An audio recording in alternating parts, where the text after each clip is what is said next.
Y pues con ellos dos inicia esto de empezar a hablar de átomos por allá en el siglo V antes de Cristo. Pues ya ven que ellos les daba mucho por juntarse a comentar, a estar ahí pensando en la existencia de la materia, de la vida, de todo, y pues entre ellos empezaron a dar su lenguaje. Eh, Demócrito y Leucipo, que fueron los iniciadores de la palabra átomo, pues era para referirse a una partícula tan pequeña que ya no tenía división. Así es como la etimología lo maneja, ¿sí? A es sin y tomos división. Ustedes ya vieron, creo que ya tuvieron un semestre de etimologías. Entonces, ellos son los que empiezan con esta palabrita. Para Leucipo, pues todo estaba formado por átomos, y para Demócrito era la partícula más pequeñita que ya no se podía dividir, era lo último que había de la materia, ¿sí? Pero posteriormente, pues así se quedó por muchísimos años, muchos años, esta concepción de que el átomo no tenía división. Eh, Esto más o menos perduró hasta hasta el 1800, ¿sí? Después de Cristo, y quien empieza otra vez a darle importancia al átomo, a estudiar el átomo, a empezar a ver qué onda con esto de los átomos, fue John Dalton, ¿sí? Y John Dalton decía, pues sí, sí se trata de la partícula más pequeña de la materia, es lo último, ya no hay cosa más chiquita, estos son indestructibles debido a que pues ya es lo más diminuto, y su forma es como una pelotita, es una esfera, y estas van a ser de peso fijo y van a ser particularmente del mismo tipo de elemento, es decir, el hidrógeno está formado por átomos de hidrógeno, el oxígeno por átomos de oxígeno, y no que hubiera por ahí entre su formación un átomo de nitrógeno o un átomo de otra especie, no. Particularmente los elementos iban a tener el mismo tipo de átomos, ¿sí? Esta era la concepción que tenía John Dalton en base a a los diferentes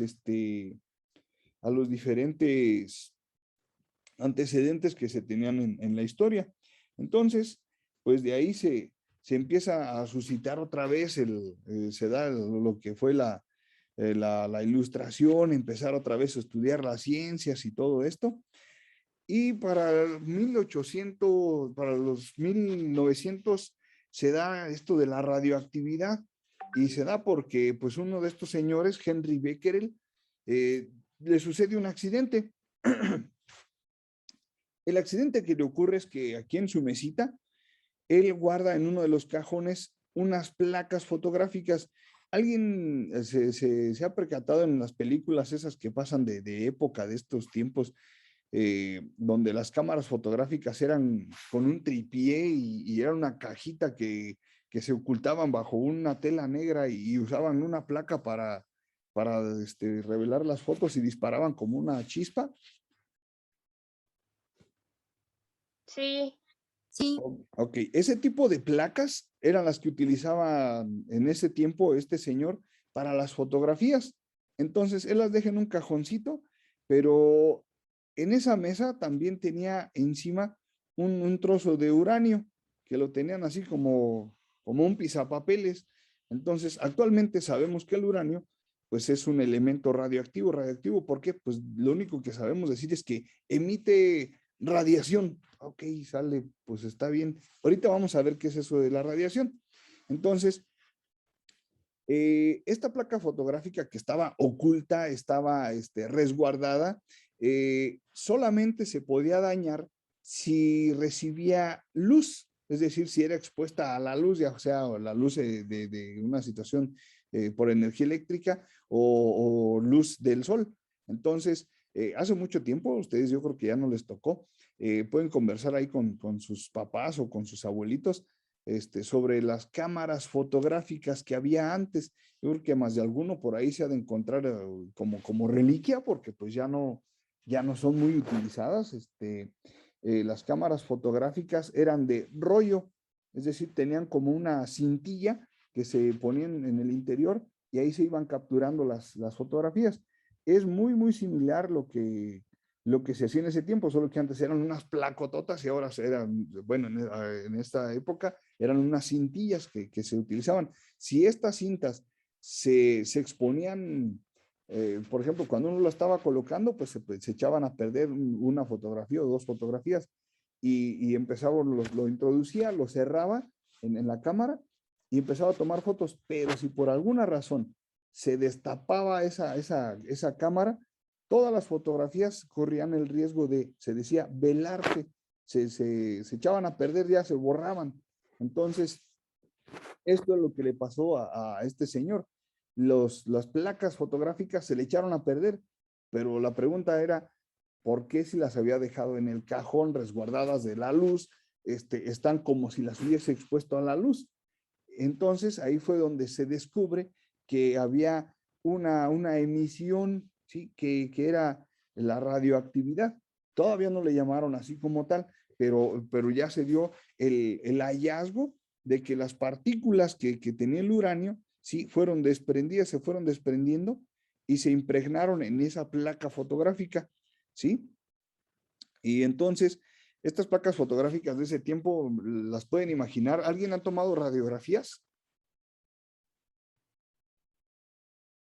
Sí, profe. Sí, ok, me supongo que eso fue a raíz de alguna caidita o algo así.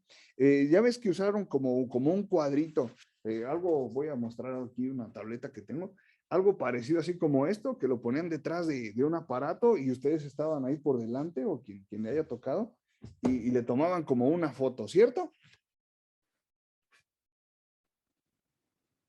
Sí, profe. Ok, bueno, eso es una placa, en este caso fotográfica, pero para una radiografía. Eran muy similares las placas que utilizaba este señor.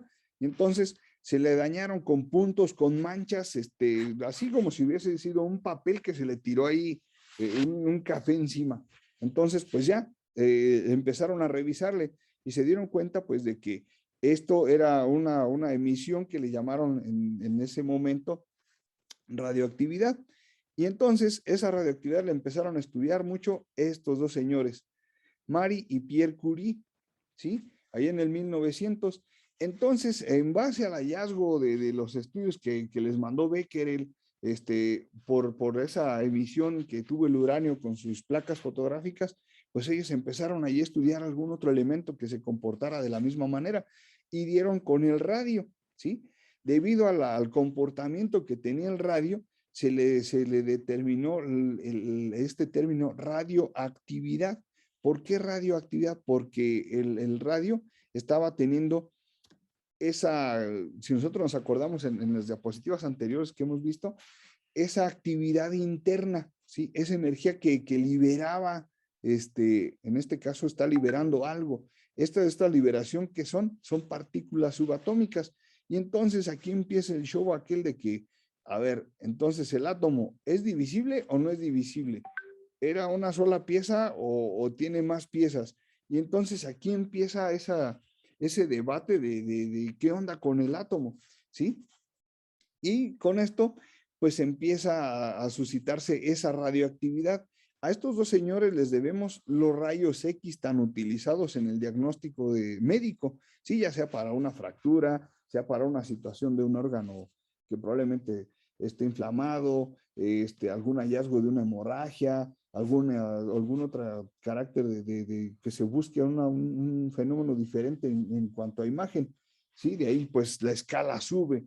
Hay radiaciones que se utilizan, por ejemplo, en el caso de la resonancia magnética, en el caso de la tomografía, ¿sí? Son radiaciones de diferentes niveles que nos van a dar diferentes formas, digámoslo así, de fotografiar nuestro cuerpo en búsqueda del daño, ¿sí? De lo que nos está causando esta anomalía en nuestra salud. Y entonces, ¿qué va a ser la reactividad? Pues no va a ser otra cosa más que una desintegración espontánea de átomos que son inestables, ¿sí? Y estos al desintegrarse, pues como van perdiendo partículas, van a cambiar de masa y por lo tanto se van a formar átomos más estables, ¿sí? Esos que es, partículas que van perdiendo es para ir ganando estabilidad. Y entonces, esto generó el fenómeno de divisibilidad, lo que ya se aceptó como que el átomo sí se puede dividir, ya no es aquello que decía Demócrito y Leucipo, que era lo más pequeñito y que ya no se podía dividir, y que después Dalton decía, cierto, ya es lo último y no se puede dividir. Con esto se comprobó que no, que el átomo está estructurado todavía de piezas más pequeñas, ¿sí? Y que no es lo último de la materia, ¿sí? Que sí. Ahorita vamos a ver un concepto que nos va a llevar a qué es el átomo en sí, pero nos quedamos en este momento con que se emiten partículas, y aquí tenemos desde las partículas más simples, que son las radiaciones alfa, tenemos las beta, tenemos las gamma y tenemos las de neutrones. Entonces, por ejemplo, estas de gamma, ¿sí? Que son con las que nos sacan las radiografías. Los que se han tomado radiografías se han percatado que hay en las paredes de donde le sacan las radiografías. ¿Hay ventanas?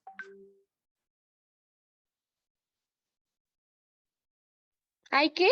¿Hay ventanas en donde les toman radiografías o son cuartos sin ventanas? Es un lugar cerrado. Cuartos sin ventanas. Cuarto sin ventana. Son cuartos sin ventanas y se han percatado qué hay en las paredes.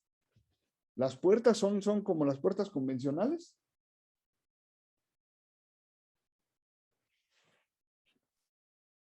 No, ¿Cómo Son como que más gruesas. Son más gruesas, más pesadas, ¿no? Lo que sucede es que esos cuartos que son cerrados, ¿sí? Están cubiertos de plomo, ¿sí?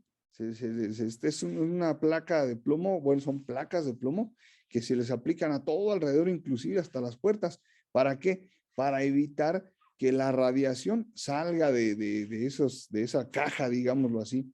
Entonces, es tener controlada el área de la radiación, ¿sí? Las partículas hasta ahí se quedan atrapadas, así como se quedó este moradito ahí encerrado, pero, por ejemplo, los neutrones cuando se llegan a liberar tienen tanta energía que no los puede detener una placa de plomo. Por eso, por ejemplo, las estaciones nucleares, pues deben tener, donde se encierran estos placas bueno, no placas, son grandes bloques, así como un muro enorme de hormigón o de agua.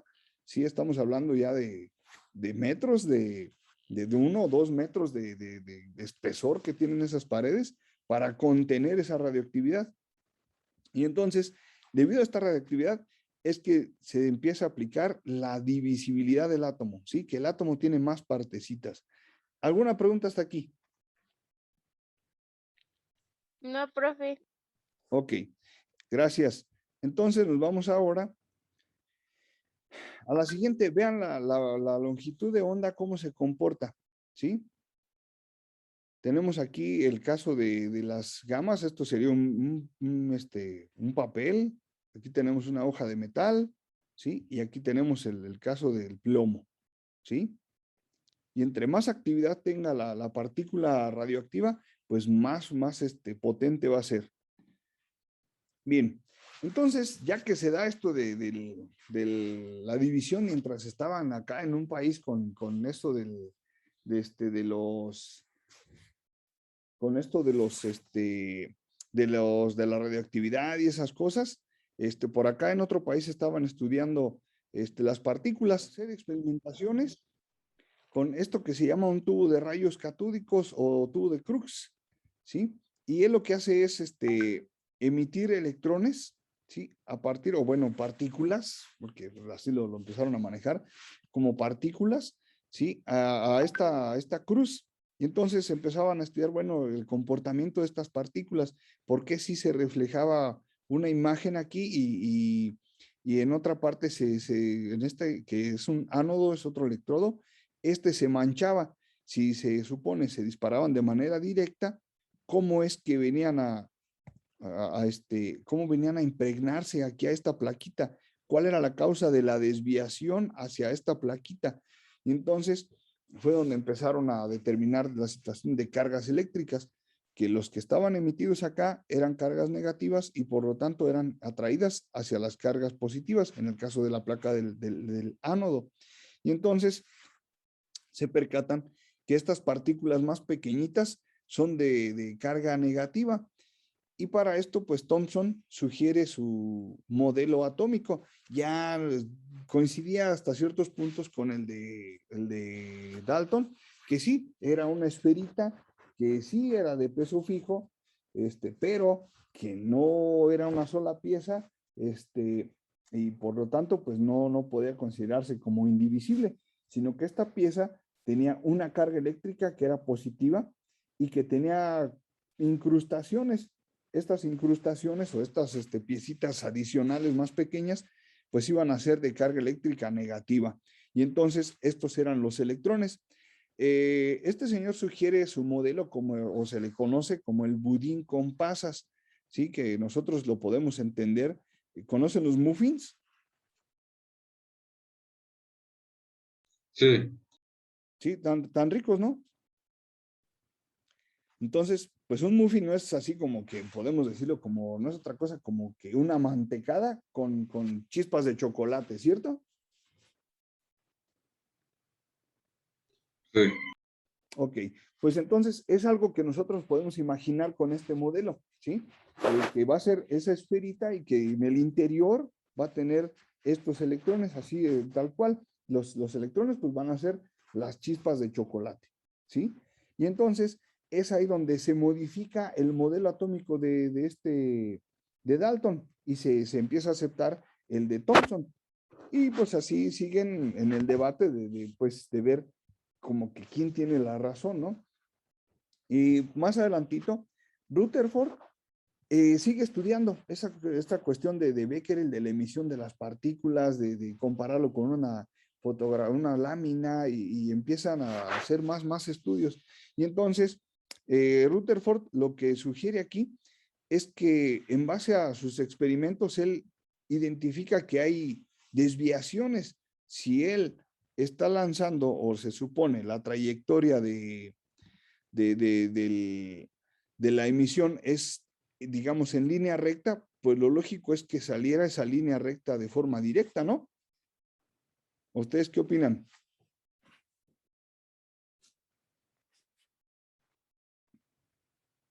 Se supone que debiera salir así, derechito. Y la pregunta era, bueno, ¿por qué hay estas desviaciones? ¿Por qué tenemos estas incidencias aquí de que, pues si estamos disparando un rayo directo, pues lo ideal es que fuera directo, no que tuviera estas desviaciones? ¿A qué se le puede atribuir estas desviaciones? ¿Sí? Entonces, aquí supongamos, esta es otra representación donde se están emitiendo las partículas alfa, tiene como un controlador de dirección, digámoslo así, que debieran venir derechita las partículas y pasar como tal, pero algunas sí pasaban directas y había hallazgos en el revelador, ¿sí? De que había manchas en diferentes puntos. ¿Eso por qué? ¿Qué lo causaba? ¿Qué lo ocasionaba? Y entonces cayeron a la razón de que en el átomo sí se comprobaba la existencia de partículas más pequeñitas, pero de que también había un espacio vacío, ¿sí? Por ejemplo, aquí tenemos un montón de átomos, ¿sí? En estos dos ejemplos, los amarillos y los azules. Aquí vemos cómo se dispara una emisión de rayos alfa, ¿sí? Y pasa de manera directa. ¿Por qué? Porque no chocó con nada. Aquí hay espacios vacíos, a diferencia de los que son desviados. Vean, aquí donde llevo el láser, choca en este punto y se desvía. Aquí tenemos otro que choca de manera más directa y se rebota, ¿sí? Aquí tenemos otro que choca en el núcleo y otra vez hasta que es desplazado en otra dirección. Eso nos habla de que sí hay espacios vacíos y hay espacios ocupados, ¿sí? Entonces, en esos choques, esas desviaciones que se presentaban, como lo marca aquí el revelador, es porque las partículas gamma o chocaban con el núcleo o chocaban con otros electrones. Y eso generaba esas desviaciones. Y ahí es donde se comprueba y Rutherford propone su modelo que le llaman de sistema planetario. ¿Por qué sistema planetario? Porque se tenía al centro el núcleo, que sería como el Sol, y en las órbitas los electrones, ¿sí? En este caso, pues él nada más marca un núcleo, ¿sí? Y una órbita con un electrón. Eso era su modelo atómico, ¿sí? Y entonces se desplaza el modelo atómico de Thomson, ¿sí? Ya queda así como que el nuevo, ¿no? El de moda. Y entonces se viene más estudios. Llega uno de los discípulos de todos estos señores, Niels Bohr, ¿sí? Y él acepta y se apoya en todas las demás teorías, ¿sí? Dice que sí, el átomo va a ser como una esfera, pero que esta esfera está estructurada por electrones que giran a su alrededor del núcleo, ¿sí? Y van a estar en órbitas, y estas órbitas van a tener unos números determinados. Por ejemplo, aquí nos plantea N, L, M y S. Estos los vamos a ver más adelantito. Y estos no es otra cosa más que niveles de energía que va a tener el átomo. Él ya nos deja un modelo más estructurado, ¿sí? Como el del sistema planetario, pero más acercado a este que se parece al de aquella caricatura bueno, no caricatura, un anime de Jimmy Neutron, ¿lo recuerdan? Sí, profe. ¿Sí? Entonces, esto es lo más acercado que dejaron como modelo atómico, ¿sí? Ya el de Dalton. Y entonces Dalton maneja información un poquito más avanzada y deja estos postulados, ¿sí? Para empezar, él dice que los electrones van a estar localizados en órbitas, ¿sí? O niveles de energía. Y estos van a estar alrededor del núcleo, ¿sí? No en el núcleo, sino alrededor. Va a ser como la cubierta que hace que tenga el átomo esa forma esférica, ¿sí? En el caso de los electrones, pues entre más cerca estén del núcleo, ¿sí? Menor energía van a tener, pero cuanto más se alejen del núcleo, mayor energía van a tener, ¿sí? Y estos van a tener ciertos valores de energía, ¿sí? Que esté ocupando, según la órbita que esté ocupando el electrón, va a tener cierta energía. Y la otra, que los electrones pueden saltar de un orbital a otro, pero para esto van a requerir una cantidad de energía, ¿sí? Para poder saltar, que van a tener que ganar o van a tener que perder. Eso es lo que les va a permitir ese cambio de orbitales. ¿Hasta aquí alguna pregunta? No, profe. Ok, No, profe. sale, gracias. Y entonces, ¿qué es el átomo actualmente? Pues el átomo va a ser la partícula más pequeña de un elemento que tiene las propiedades y la composición del mismo. Y aquí tenemos diferentes formitas de representarlo, ¿sí? Lo más actual es así como este moradito, ¿sí? Y como este otro azul, que no se le ven las órbitas, simplemente vemos ahí como nubes, ¿sí? Eso que vemos como nubes no es otra cosa más que los electrones. Y más adelante vamos a ver cómo es que podemos entender esto de que sí son órbitas, cómo están estructuradas y por qué las nubes, ¿sí? La representación que tenemos más actual es la siguiente, ¿sí? Fue propuesta por Heisenberg y Rödinger. Y todo esto basado en los estados estacionarios de Bohr, el comportamiento dual de la partícula, ¿sí? Por Broglie, y el principio de incertidumbre de Heisenberg. Entonces, el modelito que tenemos es este. Si se fijan, pues no se le ven órbitas, no se le ven como que las trayectorias de los electrones, simplemente vemos como globitos, por así llamarlo. Estos globitos van a darnos las orientaciones de las nubes electrónicas o las regiones más probables donde estén los electrones, ¿sí? Y pues estos lóbulos o estos óvalos van a marcar una trayectoria como una elipse, y es lo que vamos a entender nosotros como una órbita, ¿sí? Eso lo vamos a ver más adelantito cuando le entremos a un tema que se llama configuración electrónica. Y esto es lo que tenemos como un modelo atómico, ¿sí? Hay que entender, hay que ir metiendo en nuestro concepto, nuestra mente, la situación de nubes electrónicas, ¿sí? Esto es, este globito es una región de una nube electrónica. Este circulito que estamos aquí es otra región probable de otra nube electrónica, pero todo está manejado como orbitales. Y estos orbitales son los que nos van a manejar ciertos niveles de energía y regiones probables de presencia de los electrones. Bueno, aquí, el principio de la dualidad onda-partícula de Broglie. ¿Cómo podemos percibir o cómo podemos entender esto de dualidad? Para empezar, dualidad quiere decir o nos está refiriendo a un comportamiento doble, que puede ser onda y que puede ser partícula. Nosotros, a través del sonido, podemos entender la situación de onda, ¿sí? Cuando hay un sonido, está viajando por ondas, pero no lo podemos percibir como partícula. En cambio, si voy a manejar este ejemplo como un poco más burdo, si nos arrojan algo y nos golpea, pues ya lo percibimos como un objeto, ¿no? Como algo que tiene masa porque me pegó, ¿sí? A eso yo lo podría llamar que es un objeto, eso no podría ser una onda, simplemente es un objeto, pero el electrón se maneja de estas dos formas, se maneja como partícula y como onda. ¿Cómo es eso? Tenemos el ejemplo de la luz del sol, que son fotones, ¿sí? Y estos fotones se les conoce como cuantos de energía, son paquetes de energía, y se van a comportar como masa y como ondas. Esto nosotros lo vemos, bueno, no lo vemos, pero nos lo han hecho entender de cierta manera así. Déjenme tratar de hacer un dibujito así muy preescolar, en donde tenemos, por ejemplo, el sol. Vamos a poner aquí nuestro sol.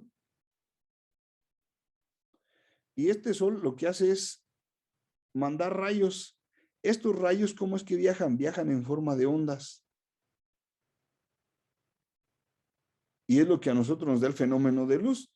Nosotros en días invernales, ya ven que en últimas fechas ha hecho mucho frío, y pues salimos cuando ya empieza a hacer rayitos de sol, salimos a que nos dé el calorcito, ¿cierto o no? Sí. Ok. Ojo, aquí es donde nosotros vamos a empezar a darnos cuenta de esto de la masa y las ondas como energía. Cuando nosotros estamos en la sombra, ¿sí? Pues tenemos el frío, no nos percatamos, pero en cuanto salimos a la exposición del sol, percibimos cómo estas ondas, ¿sí? Nosotros las percibimos como calor, ¿sí? Pero al percibir ese calor, también sentimos así como un empujoncito, como si nos pusieran esa cobijita extra, ¿cierto o no? Como si alguien les Sí. pusiera, como si alguien pusiera una manita caliente encima, ¿no? Eso es porque estamos recibiendo una cantidad de partículas en masa que están moviéndose como ondas. Y estas ondas, lo que nosotros más percibimos es que las percibimos más como energía, ¿sí? Pero finalmente es una cantidad de materia la que se está desplazando y la que está, digamos de esta manera, está golpeando contra nuestra superficie corporal.